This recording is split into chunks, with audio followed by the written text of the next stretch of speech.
We're totally booked. Rock and roll! Well, I think I'll leave you to your reading. Little Hand says it's time to rock and roll. Rock and roller! We are totally booked. Welcome back to Booked on Rock, the podcast for those about to read and rock. Make sure you subscribe on YouTube, Facebook, Twitter, Instagram, and TikTok. Also, wherever you listen to your favorite podcast, Booked on Rock is there. Links to all the social media sites and platforms where you can hear us at bookedonrock.com. Chris Sutton is back on the podcast. This is his third appearance on the show, and this time he's here to talk about his book, Alice Cooper in the 80s. It follows Chris's previous book covering Alice in the 70s. It features all new interview material by Chris with 45 musicians and performers who worked with Alice over the decade. Many have never been interviewed before, and they offer fascinating insight into working with Alice. A lot of new information coming out of this book, including some bombshells. We'll get to that and the rest of the roller coaster ride that was the 80s for Alice Cooper.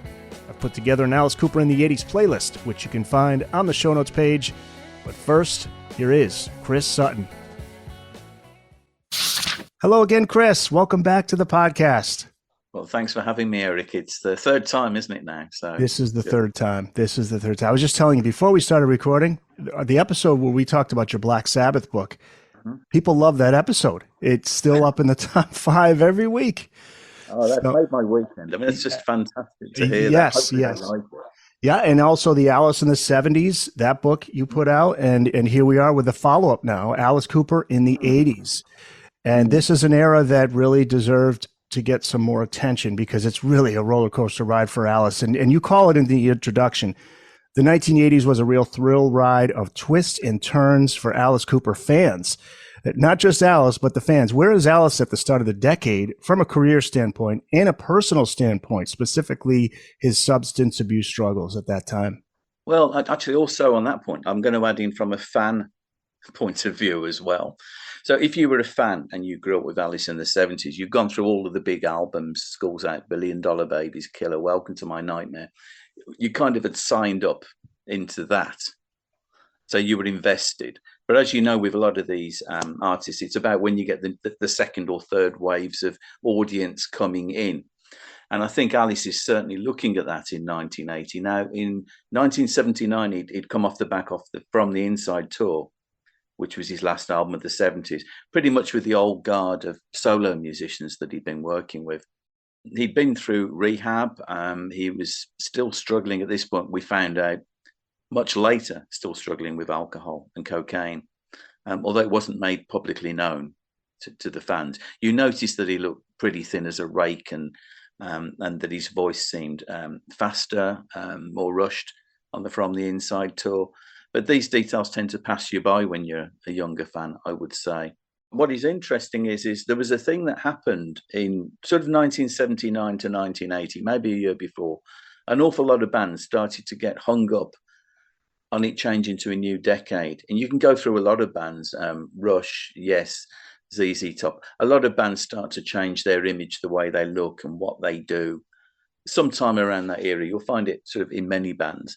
And Alice was certainly one of those. He was looking for a new direction for a new decade, in effect, is what that was all about. And the first signs of that come with a film that he starred in called Roadie, which was effectively financed by his manager, Shep Gordon, amongst others.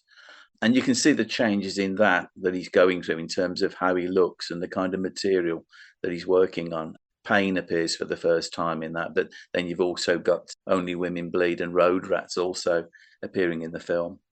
You talk about a change in sound, Flush the Fashion, 1980, but he does get off to a good start commercially with this album.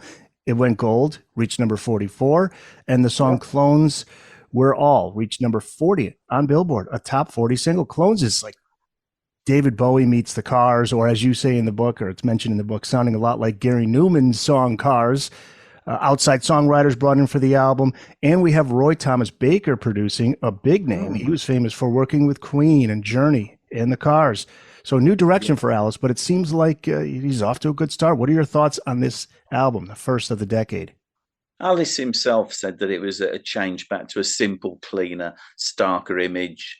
He said the 70s were overproduced, and he wanted everything to be different and a change. And so it's certainly a harder hitting album. It kicks off with Talk Talk, which is a cover of the Music Machine song, and that's a great opening track. Clones was a real left field kind of almost Gary Newmanish song, as you've alluded to.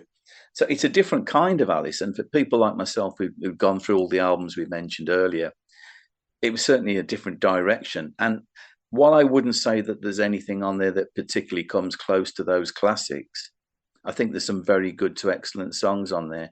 Pain is certainly a classic song, which he's brought back on the stage in recent years. And I thought it's a dynamic, entertaining album.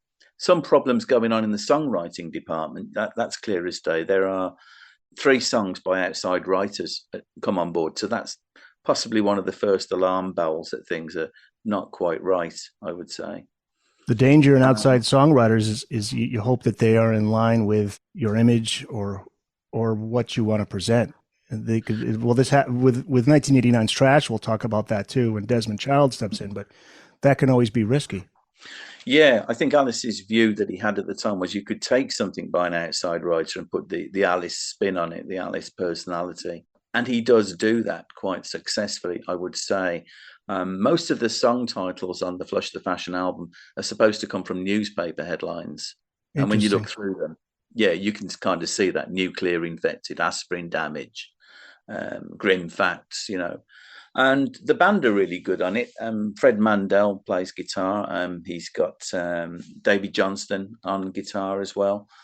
And it's a good band. Most of the band, actually, looking at it, came from the Elton John band. So almost certainly it was David Johnston who put the whole thing together. Right. That name stood out.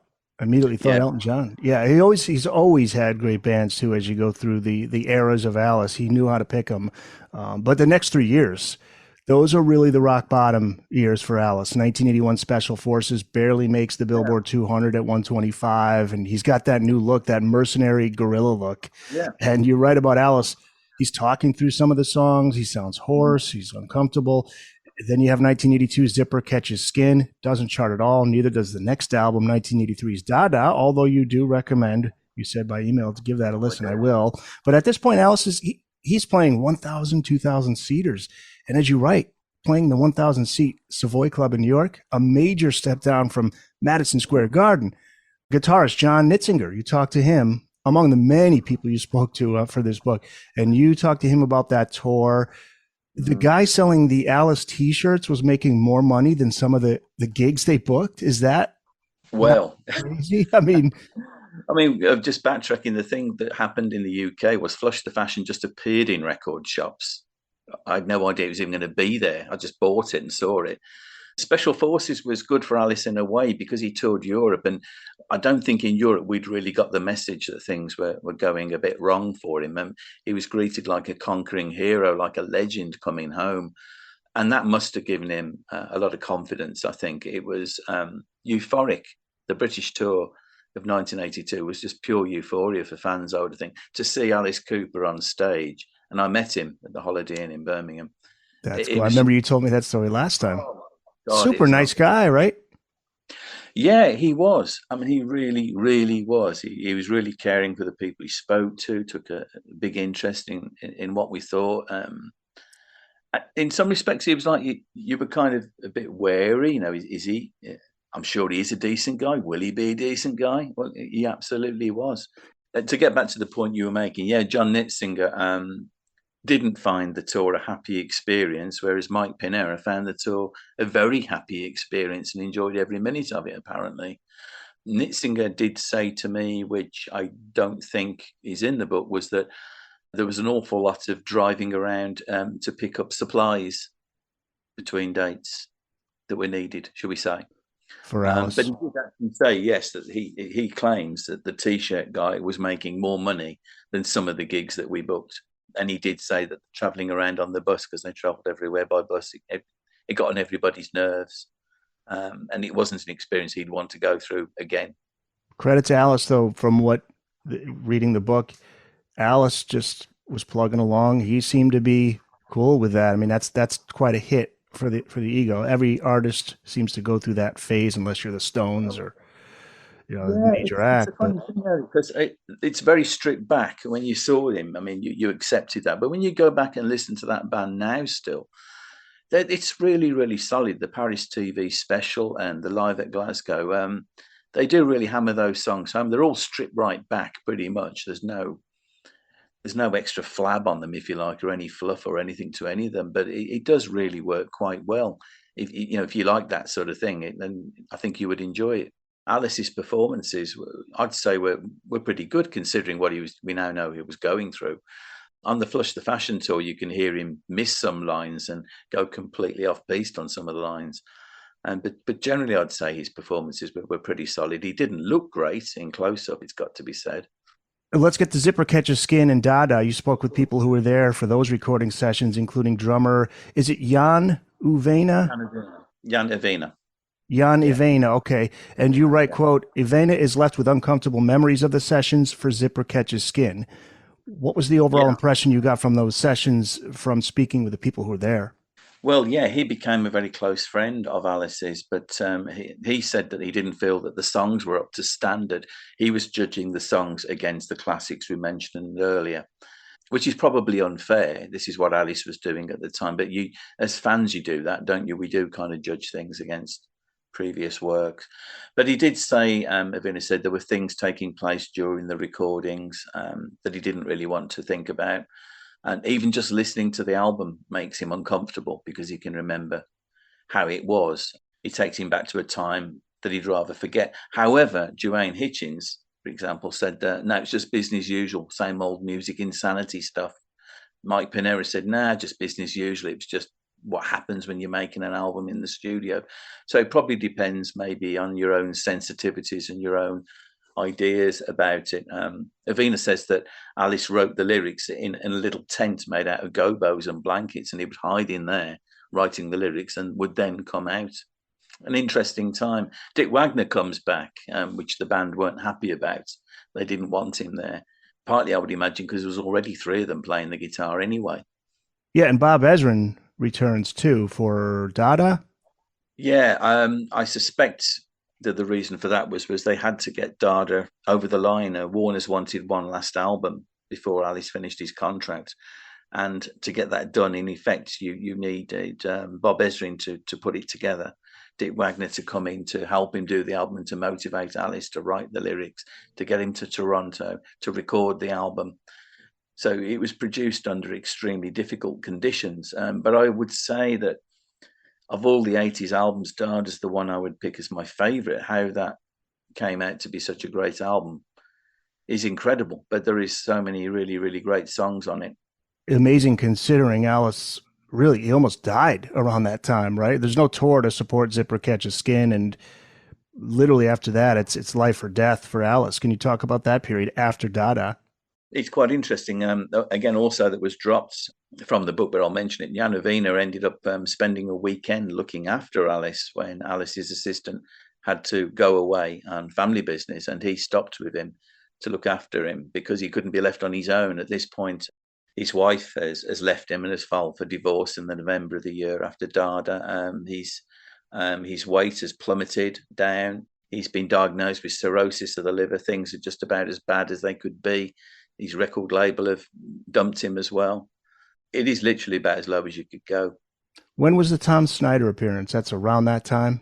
Yeah, 81? That came out in, I think, 1981.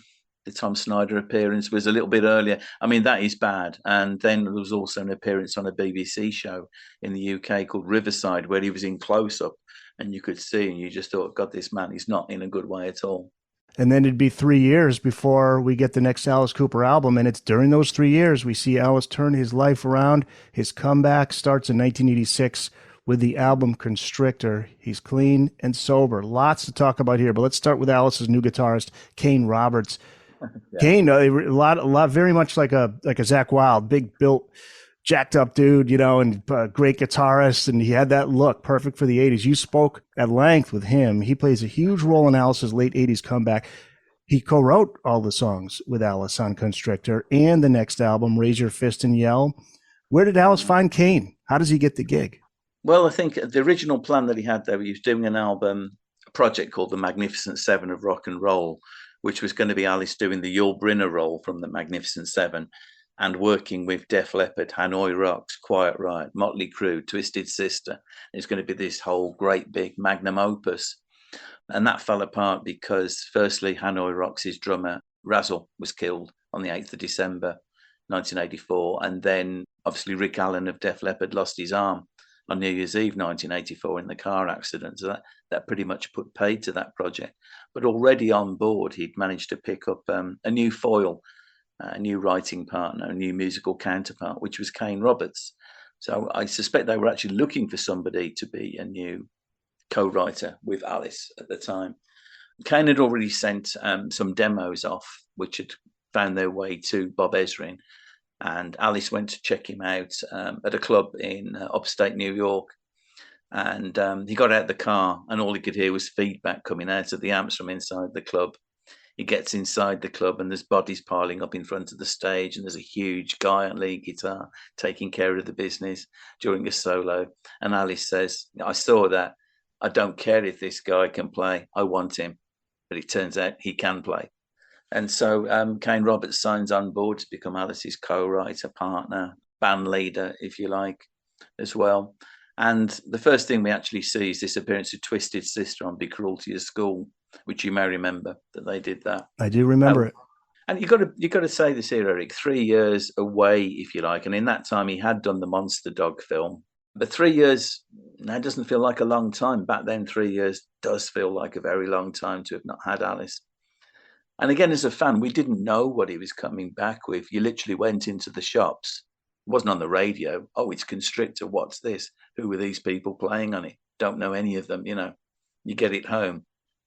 Oh, Alice has gone heavy metal. That's why when I heard Trash, actually more specifically, the song Poison, it had been so long since I had seen him. I mean, he didn't get much of a push. He needed to work his way back with those two albums. I think he was able to at least establish he's back. What label was he under at that time? He did switch labels at one point, right? Yeah, I don't know if it's the same in America. It was on MCA. I think it would have been MCA in America as well. And they were not a label who had a great reputation for pushing their artists too well. But you're quite right. That era is all about re-establishing Alice as a top draw act. And I think it was more successful on stage than it was on record, in my opinion. I think that's where the real business was done in bringing Alice back, was certainly on stage. He did get some publicity with the song that was on Friday the 13th, Part 6. He's Back, the Man Behind the Mask. So he was getting some push. It's not like they were completely ignoring him. But we got another new addition to Alice's band, a bassist by the name of Kip Winger. By the way, the new Winger album's coming out soon. Have you heard the new song yet? It is great. And I think Winger, they got a bad deal with the whole Beavis and Butthead thing, and Kip has talked about that. That was a rough period, but legit songwriter, legit musician, legit band, and give that a listen. I'm trying to remember the song title. I'll think about it as you answer this question. How does Kip end up in the band, Alice's band? And he says they spelled his name wrong in the credits too, right? Yeah. The first thing I need to tell your listeners who are maybe is most of the people I spoke to, nearly all of them were extremely nice. Some people are kind of will tell you what you want to know, and they, they don't want to be a friend or kind of thing, and they'll keep it quite clipped. So there's one or two who are a little bit like that, and that's fine. And then there are some people like Kip Winger, Artie Fanaro, who undoubtedly you're going to talk about in a minute, and Ken Mary. They were just outstandingly fabulous guys to speak to. Kane Roberts. Kip is one of the straightest, I've got to say. He absolutely does not bullshit anything at all. Not in a bad way. He gives you his opinions and his thoughts, and some of his thoughts are probably a little bit out of step with what the thinking was at the time amongst, say, Alice and Kane, for example. But he still regards them rightly as being good friends, but he just doesn't agree with them about certain things. They'll be going through this peculiar period where Beau Hill, the producer, wasn't happy with the way Constrictor was turning out. And they'd already been through various people. Donny Kisselback had come in and done some bass parts on it, and he nearly got the job on the Constrictor tour. But Beau brought in Kip Winger, who would Kip says he'd been friends with Beau since he was 16 years old. And Beau calls him up and says, we need a bass player to record on some Alice Cooper song. Grab your bass, get up here. And so, not surprisingly, Kit does turn up with his bass at Atlantic and lays down some drum parts. He thinks he's on 4 tracks on the Constrictor album. He thinks he's on Teenage Frankenstein, Through My Gorilla, Give It Up, and possibly Crawling as well. And he met Kane, got on well with Kane, got on well with Alice. But as you say, that was his big debut at the big time, and he gets the album. And in the credits, he's got Kip Ringer, W-R-I-N-G-E-R, not Winger, but Ringer. Ringer. And that's going to hurt. That is going to hurt. Yeah. It still hurts me now to this day. The Proud Desperado is the new single from Winger. I'm looking here, Chris, at the credits. Songwriters, Kip Winger, Red Beach, the guitarist, and Desmond Child. Well, how about that? He plays into the Alice story a little later on. Well, I'd heard recently, I don't know if you're aware of this, that there's supposed to be the possibility that Alice is working with Desmond Child again. Really? Yeah. Okay. I want to get to the story of Alice's original drummer, Neil Smith, and bassist Dennis Dunaway. It appeared that they were going to be part of the Constrictor album. What happened? Alice and Kane had written some songs, and there was already the intention, says Kane, that they were going to be using a drum machine on the Constrictor album, and so on and so forth. But for some reason, which is a little unclear, Alice decides he'd like to try the demos out with a proper rhythm section, and he knew one. And being Dennis Dunaway and Neil Smith from the Alice Cooper group. And, as a fan, you hear that and you're going, oh, please, will this work out? And they spent some time recording some songs. Neil Smith still has a cassette of all the songs they recorded. And I think only 2 of them actually made it up onto the Constrictor album. Dennis Dunaway feels that the problem would have been that he and Neil don't play metal. They play everything with a swing treatment. If you go back to the old albums, that's kind of the thing that they do. They're not a solid metal rhythm section. So he doesn't think that it would have worked, but nonetheless, he did think that they were looking at there possibly being a band of the 4 of them, Alice, Kane, Dennis and Neil. Neil, however, doesn't think there ever was any possibility of that happening at all. So it would have been great. I think there was always the hope that they would work with Alice again, of course, because they're good friends since school days. And they would have always hoped for that. And you always think, is this the time? Is this going to be when it happens? But it didn't happen then. I think of Peter Criss with Kiss, had that swing, that jazz swing sound, which it wouldn't have worked with Peter Criss on those Kiss 80s albums. So I think that's basically, I understand. They're going with a different sound. And it did, Constrictor at least put Alice back on the radar with Teenage Frankenstein. And as mentioned, that song that was used in Friday the 13th, Part 6, He's Back, the Man Behind the Mask. The tour to support Constrictor, like you say, huge success and a massive undertaking. In one interview, Alice said the whole show was about $400,000 to put together per week, $100,000. A lot of work went into that tour. It paid off. Can you talk about some of the stuff that Alice and his crew come up with to make that tour a success? They do a lot of I think he was watching a lot of horror films during his 3 years, and that inspired him.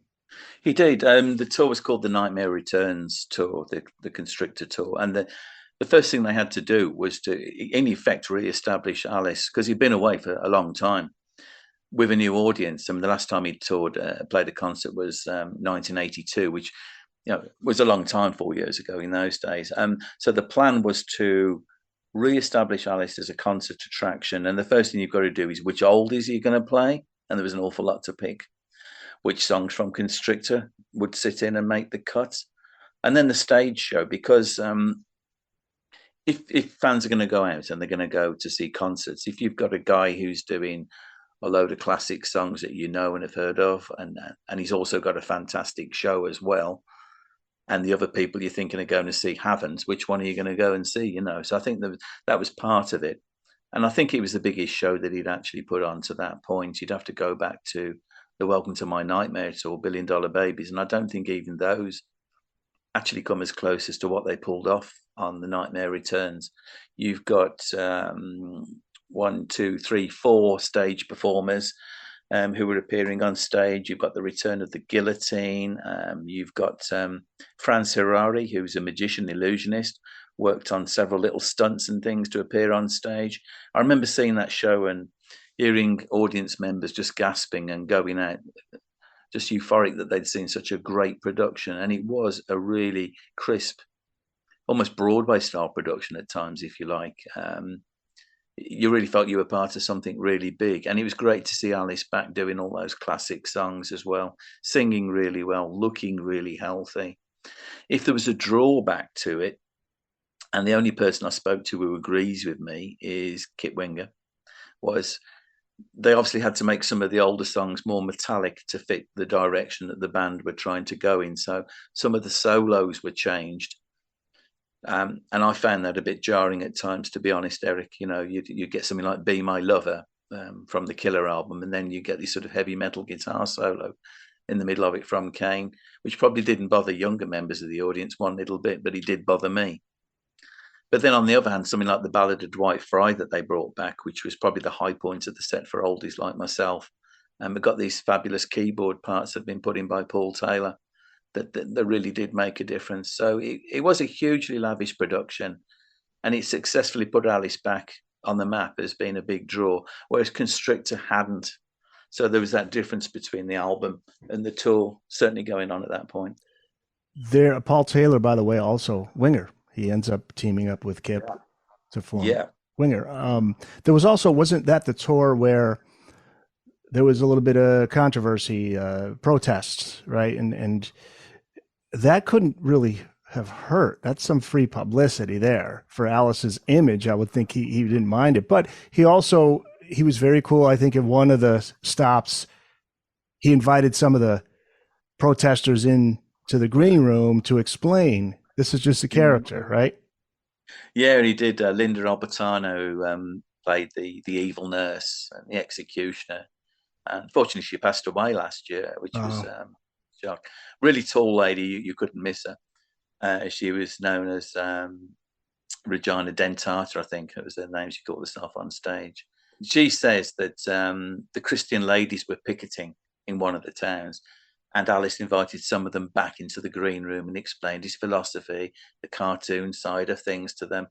And it all seemed quite innocent when he said that. And she says at that point, she realized there was a Christian symbolism, if you like, in the show, because after he's executed, he does a resurrect. He's a penitent in a white suit for Schools Out, But there was controversy all over the place. And Paul Taylor says trying to get through border crossings with a snake was an ordeal. In Toledo, Ohio, there was a protest out front, and Cheryl went out, which is Alice's wife, and calmed everyone down and said, "You've got this wrong, my husband's a church-going guy."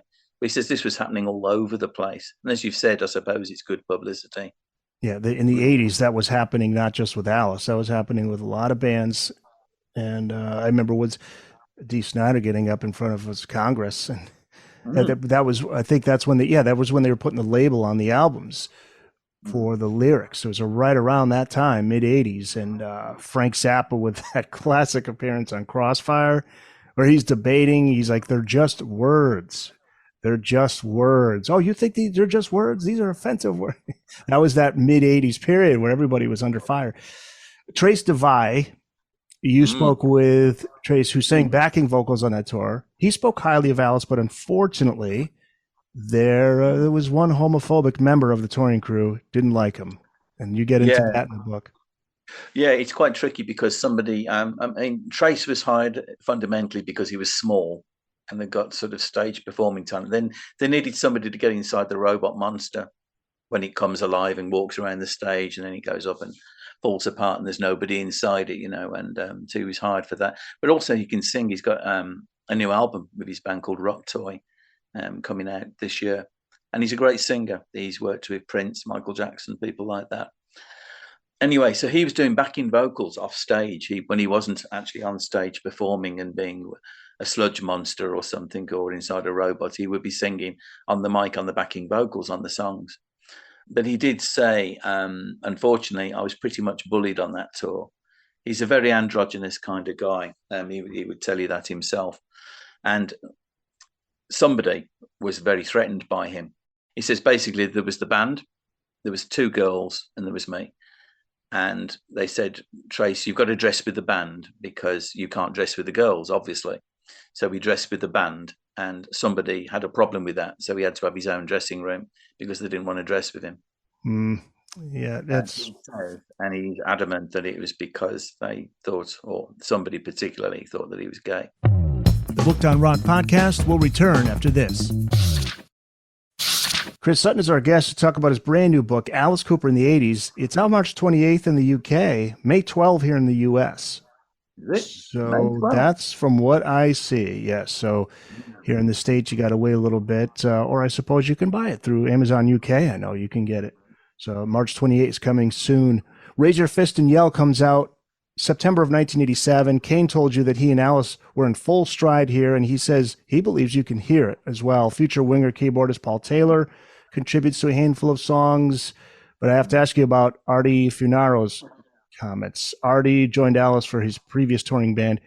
He would be part of the tour to support Raise Your Fist and Yell, but not on the album, and he wasn't happy about not being asked to join Alice in the studio. His quote, "Someone else made sure that never happened. Very insecure," enough said. He's referring to Kane Roberts. Artie, what had happened was, slight little backtrack, on the Nightmare Returns tour, originally it was going to be Kane Roberts on lead guitar and Randy Piper from Wasp. And something happened with Randy Piper. There's several.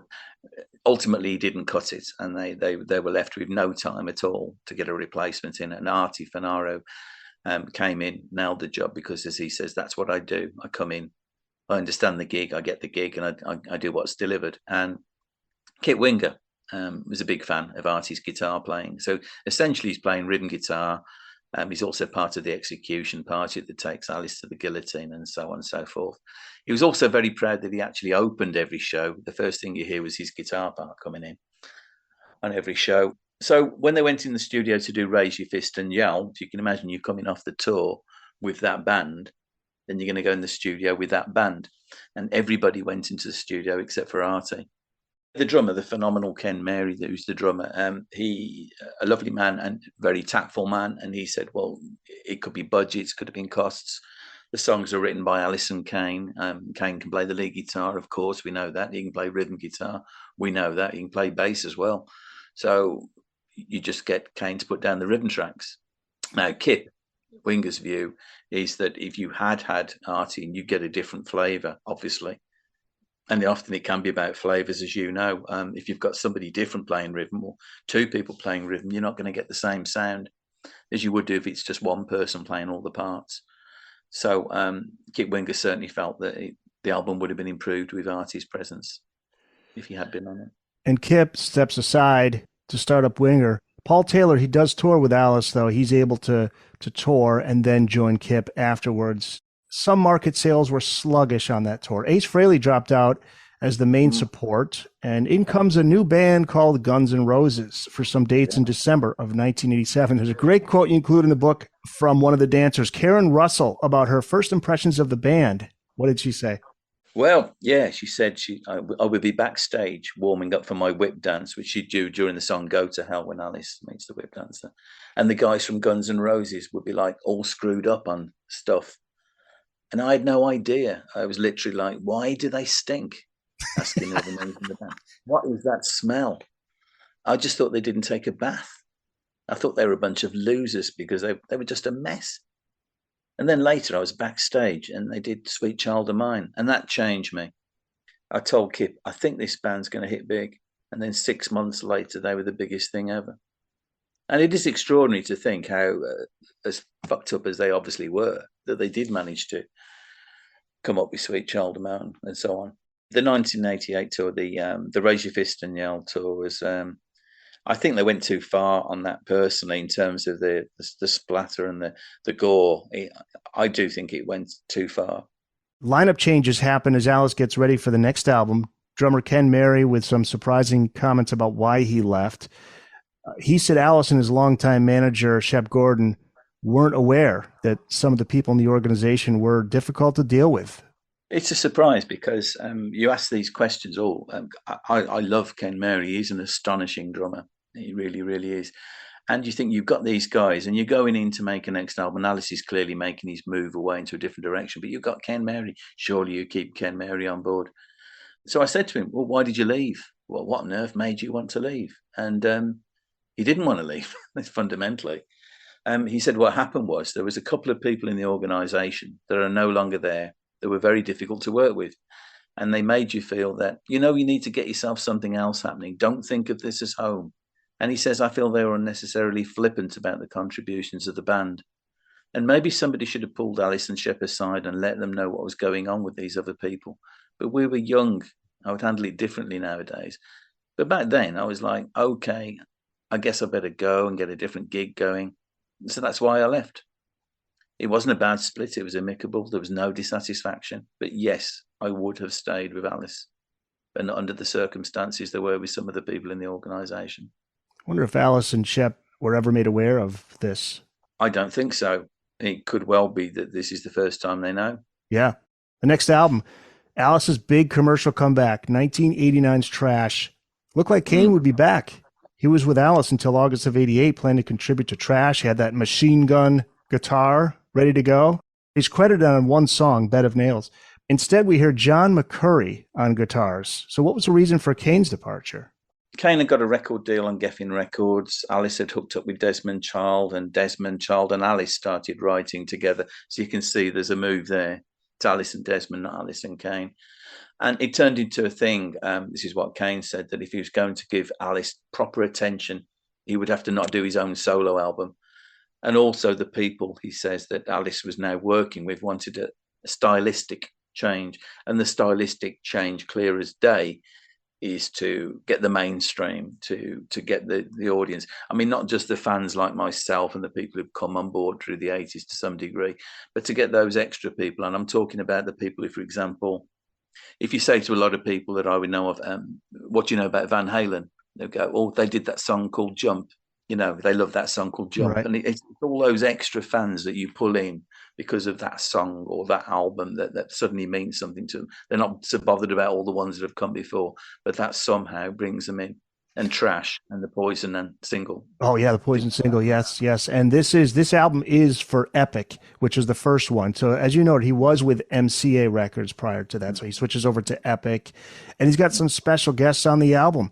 All the members of Aerosmith, John Bon Jovi and Richie Sambora, Steve Lukather from Toto on it as well. Joan Jett writes the track House of Fire, and Desmond Child steps in as producer and writes the music with Alice on the album. And Desmond was huge at this time. He wrote hit singles for Aerosmith and Bon Jovi, which is why Alice chose him. He heard him on the radio and said, I got to have this guy. The single Poison, and that brings Alice back into the mainstream. Number 7 single. Keyboardist Alan St. John told you everybody knew that was going to be a hit from the beginning. And there's a great inside look at the formation of that song in your book. There's a John Waite connection there. Very interesting. Yeah. Can you talk about John McCurry's riff and where that originated?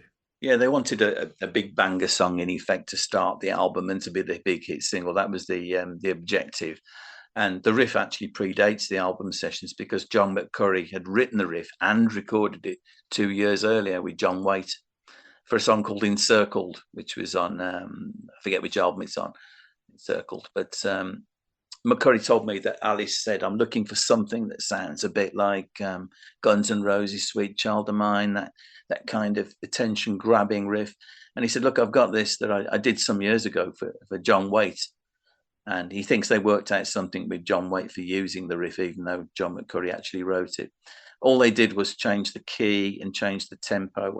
Poison's in the key of D, and the John Waite song's in the key of E.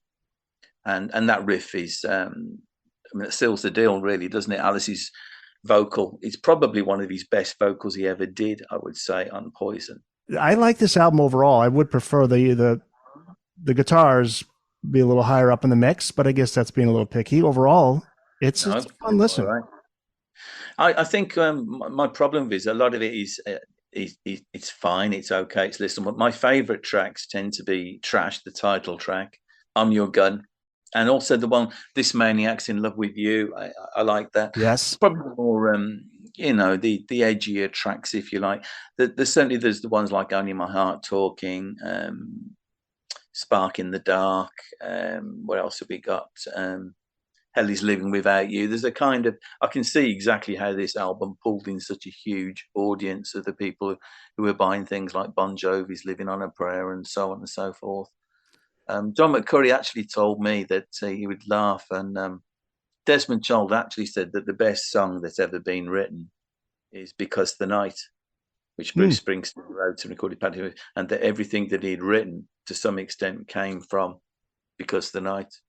Do you agree with the sentiment that Poison really was the only song that it was truly an Alice Cooper type song and that the rest sounded a little too much like Desmond? No, I don't. I think I'm Your Gun, I think is fine. I think that sounds more Alice-like. Trash is fine. The bulk of the album certainly does sound very Desmond-like. And I think Poison, I have to confess, is not one of my favourite songs at all. I admire it very, very much, and I can appreciate what it does, but it's not one of my favourite Alice Cooper songs by a long way. And I think it is that kind of almost too much cheesecakiness about it. I don't know. With Alice, the thing I go back to with Alice is the dynamics and the kind of the different flavours and the range and the diversity. And I think that range and diversity is quite compressed on the Trash album. And I'm not saying that I don't like it. I'm just saying I just do think it's all dialed down a bit. Another good one to spot that's interesting, I think, is the track Bed of Nails. Right at the beginning of the Bed of Nails, a guy called Guy Mandude, who appears on the album adding some sort of shredding metal guitar here and there. He actually plays the guitar on the intro to Bed of Nails, and he's playing the Poison riff slowly. Oh, that's cool. It's the same riff, just played very, very slowly. What about the cover? Somebody was disappointed in the jacket Alice was wearing, right? Wasn't there something about that? Well, originally, Pacific Iron Air, who'd done all the great Alice Cooper covers in the 70s, they submitted something for the Trash album, which Shep Gordon, Alice's manager, didn't like, so that was rejected. I think the cover is equally well designed to appeal to a mass audience.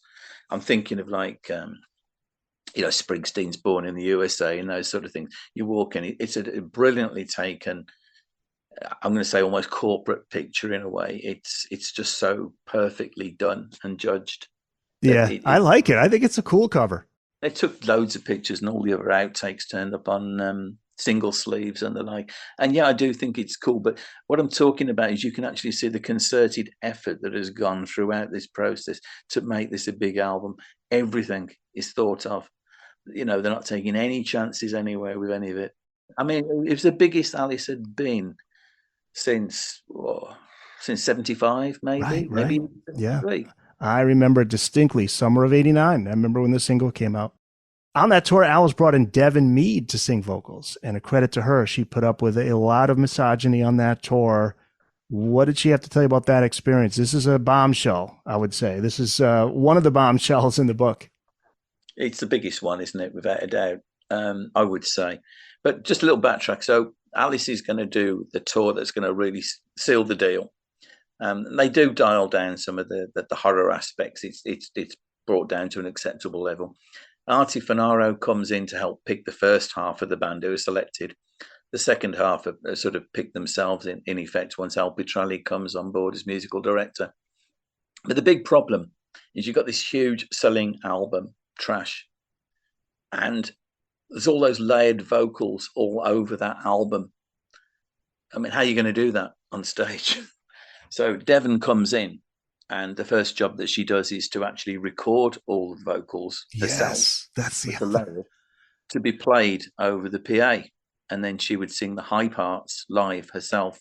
So I think it was patches they were using of her recordings of the vocals from the album, because strangely, apparently, none of the band could really sing, and that strikes me as very, very odd. But Al Pitrelli himself admits that, held his hand up. She said if you actually watch the DVD or Blu-ray at the Birmingham show, which I was at, you'll notice that the band are still singing when they're moving away from the microphones, which is because they're not doing it half the time. She's doing all the backing vocals, but she came on board to do vocals, and then she ended up doing all of the stage performances. She was on and off stage as every female part in the show, which was a big deluxe show. And she thought that she was just going to be a member of the touring party, a member of the band. It was her first big chance. And she was extremely attractive, very young, and she found herself thrown into a situation where some people thought that she was fair game, if you like. And I didn't expect this at all. She basically just, and I have to say for the listeners, she sort of got upset as we talked about it, but she was able to hold it, and she laughed at a lot of it. And she said, "I went through this experience, but I shouldn't have had to go through that experience. And if he was going through it now, there would be a lot of trouble about it." But she said, for example, she was stepping over strippers and God knows what else was going on backstage. She was very disparaging about certain members of the band in particular. And my first problem with that was, what if, I need to check. So when I spoke to one of the other members of the band, which is in the book, Jonathan Mover, and I didn't ask him, he very, very quickly distanced himself from the behaviour that had happened towards Devon Mead during the tour. I didn't ask him to. He just literally came forward with it. Al Petrelli, to his credit, though, he was honest about the way he treated people on the tour. He said, quote, "I insulted enough people to the point where they said, 'Fuck this kid.'" There was a boiling over point between Devon and Al. It had been going on. And as you say, Al Petrelli did say that he was young and had found it difficult to, because of personal issues he had going on, he found it difficult to adjust to being a guitar hero on tour. He was living the dream, and it was getting too much for him. And he had continual problems with Devon Mead, who rejected, shall we say, advances. But she actually admits that Petrelli is a great guitar player and was easily one of the best musicians in the band. But it did blow over. Eventually, it came to a head in Japan. And by the time they got to the end of the tour, which was in Japan, she was actually singing lead vocals with Alice on the song "Only My Heart Talking," which is a duet. Actually, I do think it should have been a duet with a woman on the album, I would have thought, really. But so she got to duet with Alice on it. Anyway, what they did was, she says that it was Petrelli and Tommy Caradonna patched her floor monitor with Caradonna's floor monitor so that she could hear Tommy Caradonna singing in her monitor while she was trying to do a duet with Alice. So it put her off. So Alice is wondering what on earth's going on, while they're thinking this is the funniest thing ever, that she's not able to sing properly and making a right mess of it. So she walks off stage and had just literally had enough of the insinuations and the words and the problems she'd had during the tour. And she said, "I took all the rings off my left hand, put them all on my right hand, waited for him to come off and just punched him, caught him cold in the face." Wow. Petrelli punches her back and sends her flying. Alice comes off stage, calls to his bodyguard, "Get Devon." The bodyguard picks her up. Petrelli starts walking towards her. So she picks up one of his guitars and soaks it in water and ruins it. She ends up backstage, upset. There's a knock on the door. Alice comes in and just says, "What took you so long?" and laughed. And she laughed too. And she said, "And that's what I needed, Chris." She says, "I needed that to toughen myself up." Yeah. She did say Alice had tried to protect her through the tour and take her to the sound checks himself and stay around her as much as he was able to. But she says nobody ever messed with her ever again on the remaining dates. Although she did say Petrelli went to the management and asked her to pay for his ruined guitar. And the management said, "No, you got yourself into it, you get yourself out." And she did speak up prior to that, too, it should be noted. I mean, she did talk to somebody there, I can't remember, and they just basically said, tough. Not going to do anything about it. This isn't as bad as you think it is. Yeah, I know who she talked to, but obviously I've not put that in. So it's a member of the management, and they basically said, "Come back to us, when he's kind of hit you. Don't bother us. You don't know what abuse is until he hits you over the head. Then come back to me," was the words that she said she was told that stuck with her. Wow, that's, there's more in this book. People have to pick up a copy of this book to read it all. Alice Cooper in the 80s. It's out through Sonic Bond Publishing, March 28th in the UK, May 12 in the US. So people can go to Amazon. They can go to burningshed.com in the UK. And where else can people find you online, Chris? Well, yes. Where can you find me online? Yes, I'm on Instagram. If people want to find me on Instagram, Chris Sutton 1961, I'm on there. I'm on Facebook, but I don't use that very often. So that's my entire profile is on Instagram really at the moment. I do get questions as a result of your show, just to say. I've had people contact me because of your show, emails and so on. This will be interesting when this book is out in the UK and US. What kind of responses you get? I wouldn't be surprised if some of the websites out there pick up on some of these stories. Yeah, I think so. I didn't know this was going to happen. It never occurred to me. It probably should have done, but this hadn't happened on the previous 2 books that I'd done. Nobody'd kind of broken ranks and said anything at all. Trace DeVay, for example, said, just put that in your book about what I went through on the tour. People spoke to me. He says, I don't care. Just put it in. That's my truth. Yeah. But obviously I've not named who he was particularly had a beef with, for reasons you can probably work out, I would guess. It's difficult to know what to do for the best. It went, I don't think there's anything necessarily bad in there as such, but it's certainly not been said before. Chris, as always, thank you. Thank you, Eric. It's always a great pleasure, and hopefully I'll be back again later this year. Oh, okay. Can you give us a little clue? Well, the book on Sparks has gone to the publishers. It's Sparks. with them now. That's a band I need to find out more about. Well, that would be an interesting one. I would be very interested to hear your take on that, Eric. Definitely looking forward to it. All right, Chris. Pleasure as always. Take care.